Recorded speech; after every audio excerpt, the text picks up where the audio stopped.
Praise the lord. ఈరోజు దేవుని వాగ్దానం ఇర్మీయా గ్రంథం 31వ అధ్యాయం 3వ వచనం.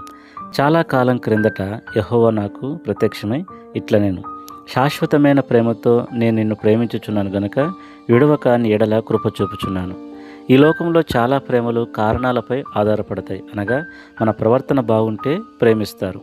కొంతమంది నీ వద్ద ఉన్న డబ్బు, హోదాను చూచి నిన్ను ప్రేమిస్తారు. అవి నీ వద్ద నుండి పోతే వారు కూడా వెళ్ళిపోతారు. కొంతమంది నీకున్న అందాన్ని చూచి నిన్ను ప్రేమించి నీకు దగ్గరగా వస్తారు. ఆ అందాన్ని నువ్వు కోల్పోతే వారు కూడా మధ్యలోనే వెళ్ళిపోతారు. నిన్నుగా ప్రేమించే నిజమైన వారు కొందరు నీ వద్ద ఉన్నా వారు నీలోనున్న పాప స్వభావాన్ని, నీ రహస్య జీవితాన్ని ఒకసారి చూస్తే వారు కూడా నిన్ను అసహించుకొని వెళ్ళిపోతారు. అయితే నీ గురించి సమస్తమును నీ దేవుడైన ప్రభువుకు తెలిసినా ఆయన నిన్ను ప్రాణం పెట్టేంతగా ప్రేమిస్తున్నాడు. నీవు అర్హుడివి కాకపోయినా విడవక నీడల కృప చూపుచున్నాడు. దేవుని ప్రేమ పరిస్థితులపై ఆధారపడదు. నీ బలహీనతలు ఆయన ప్రేమను ఆపలేవు. నీవు ఆయన నుండి దూరమైన ఆయన నిన్ను వెతుకుతాడు.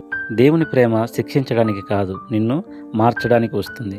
ఇదే మనుషుల ప్రేమకు దేవుని ప్రేమకు మధ్య ఉన్న వ్యత్యాసం. ఈ లోకంలో మధ్యలో నిన్ను వదిలి వెళ్ళే మనుషుల ప్రేమకే ప్రాకులాడక శాశ్వత కాలం నీతోనే ఉండే దేవుని ప్రేమలో నిలిచి ఉండు. నీవు ఇప్పటికీ దేవుని ప్రేమలోనే ఉన్నావు. ఆయన ప్రేమ నీ జీవితాన్ని క్రొత్తగా మార్చగలదు. దేవుడి వాగ్దానం దీవించునుగాక. ఆమేన్.